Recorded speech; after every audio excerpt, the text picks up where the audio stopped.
नमस्कार दोस्तों। और फिर स्वागत है आपका जो चुनाव सीरीज में। और आज हम बात करने वाले हैं आपकी 17वें लोकसभा चुनावों की, कि 17वें लोकसभा चुनावों में किस तरह से बीजेपी ने एक और रिकॉर्ड कायम किया। और वो रिकॉर्ड ये था कि पहली बार बीजेपी को 300 प्लस सीटें मिली। पिछली बार जो सीटें मिली थी बीजेपी को 16वीं लोकसभा चुनावों में, उनसे 21 सीट ज़्यादा मिली बीजेपी को। और बीजेपी ने एक रिकॉर्ड कायम कर दिया कि जो कांग्रेस का जो रिकॉर्ड था कि 300 प्लस सीट लाने का, तो वहाँ पे बीजेपी ने अपने आप को भी स्थापित कर दिया कि उन्होंने भी 300 प्लस सीट लाई। 303 सीट आई। कांग्रेस को भी इस चुनावों में 8 सीटों की बढ़ोतरी तो हुई, फिर भी वो विपक्ष के नेता का पद पा सके इन उतनी सीटों तक नहीं पहुंच पाई। और डीएमके और टीएमसी को 23 और 22 सीटें मिली, ये आप देख पा रहे हो। तो इस तरह से ये तो आपका सीटों का ब्यौरा रहा जिनको आप देख सकते हो।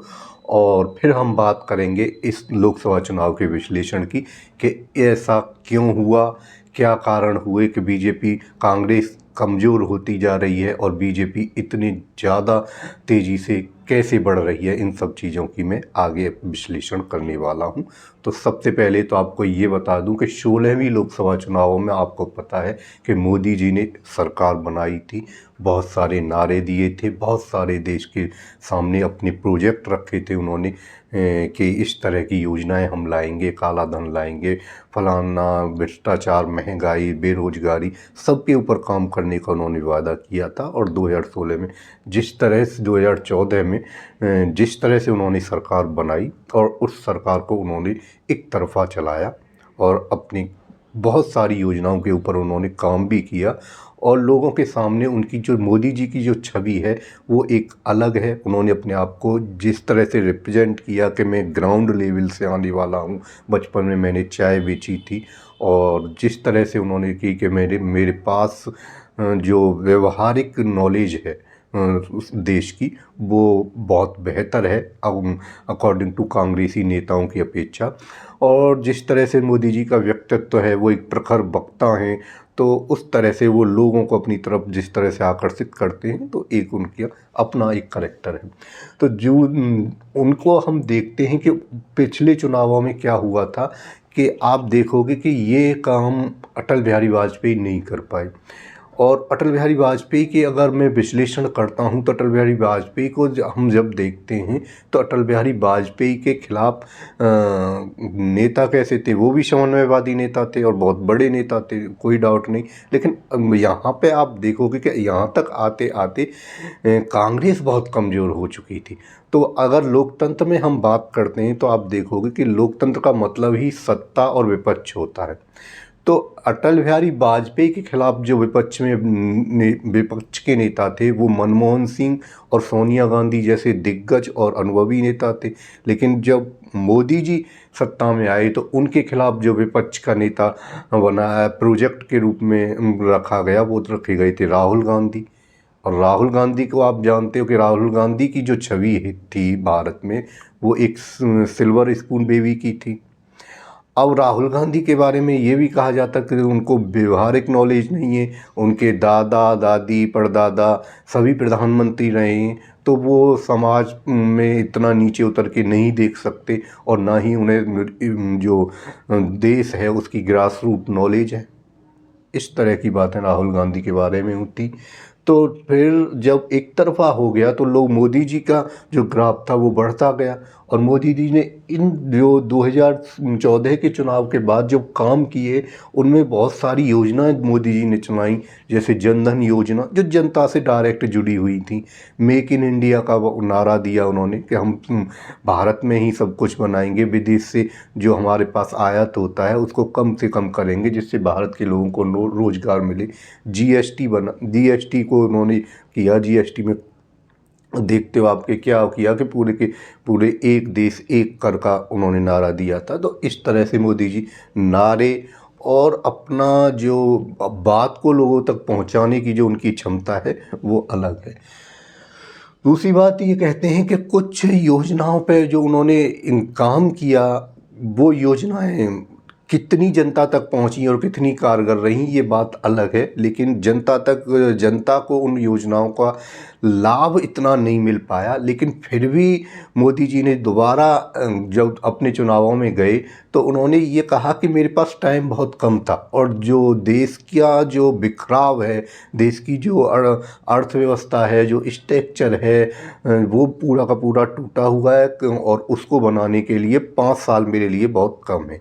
इस तरह से अपने आप को मोदी जी ने रिप्रेजेंट किया और देश की जनता ने फिर दोबारा से भरोसा जताया कि ये बात सही है कि 5 साल में पूरे देश को नहीं सुधारा जा सकता। लेकिन बात हम यहाँ पे कर लेते हैं कि ये तो मोदी जी ने कुछ योजनाएं चलाईं और वो योजनाएं सफल भी कितनी हुई और कितनी न हुई वो बात तो बाद की है, उनका विश्लेषण किया जा सकता है।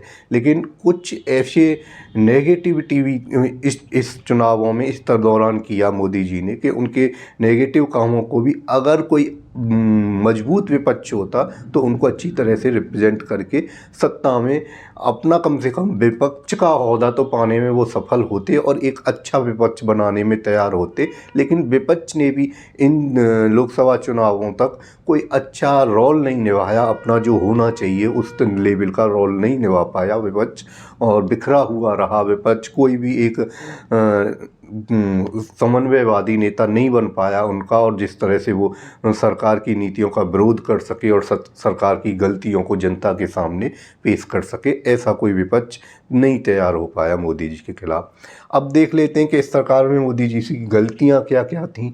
तो आप ये देखोगे कि सबसे पहले तो जब मोदी जी ने 2014 में शपथ ली थी तो उन्होंने पड़ोसी देशों के प्रधानमंत्री और राष्ट्रपतियों को अपनी शपथ में आमंत्रण किया था और उसमें पाकिस्तान के नवाज शरीफ जो उस समय पाकिस्तान के पीएम थे उनको भी आमंत्रित किया गया था। और पाकिस्तान से हमारे रिश्ते कैसे हैं ये आप जानते हैं।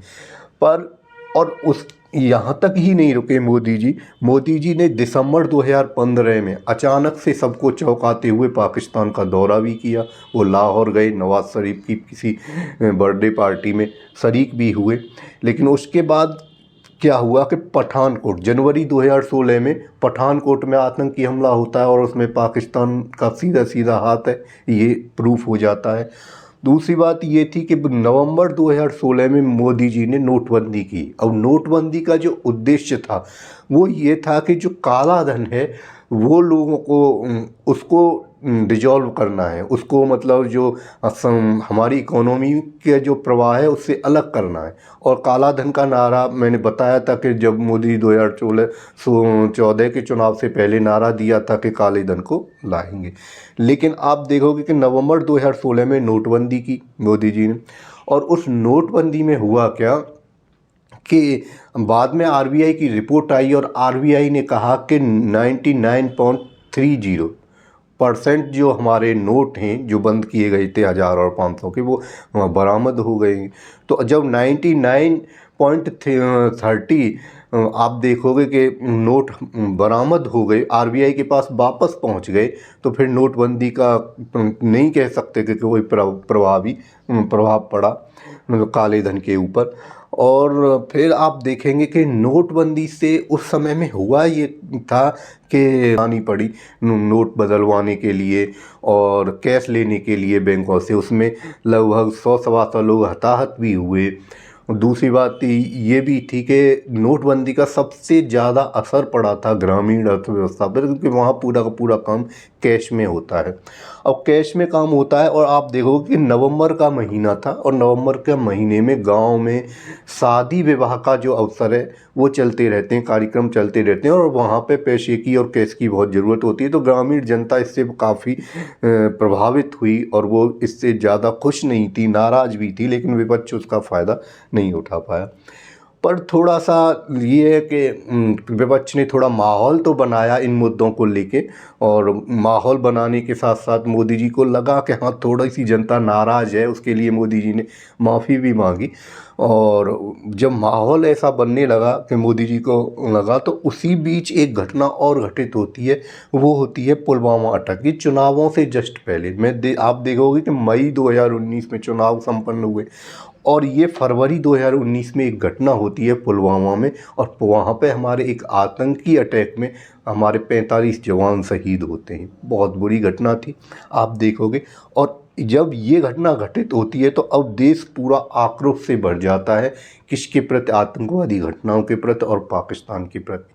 अब यहाँ पे क्या हुआ कि इस घटना के बाद मोदी जी जब चुनावी प्रचार में थे, और चुनावी प्रचार में ही मोदी जी ने कहा कि मैं देश को नहीं, कुछ नारे ऐसे उन्होंने दिए कि मैं देश को झुकने नहीं दूंगा, टूटने नहीं दूंगा, और इसका बदला लेके छोड़ेंगे। और उसके बदले के रूप में मोदी जी ने एयर स्ट्राइक कराई। फरवरी में ही एयर स्ट्राइक हुई बालाकोट में, और वहाँ पे एक माहौल जो देश में बन गया था, वो बन गया था एक राष्ट्रवादी माहौल। और एक राष्ट्रवादी माहौल के परिप्रेक्ष्य में लोगों ने मोदी जी को फिर पसंद किया और उनको फिर दोबारा से 300 प्लस सीट दी, और ये भरोसा जताया कि आप पूरी तरह से सत्ता में रहिए, पूर्ण बहुमत के साथ रहिए, और जो आप करना चाहते हो वो खुल के और आराम से करके दिखाइए। देश को जनता के सामने और दुनिया के सामने विकसित देश के रूप में रिप्रेजेंट करिए। तो इस तरह से चुनाव संपन्न हुए थे हमारे 17वें लोकसभा चुनाव। फिर हम देखते हैं आगे के चुनाव में, 18वें लोकसभा चुनाव में। तो आज के लिए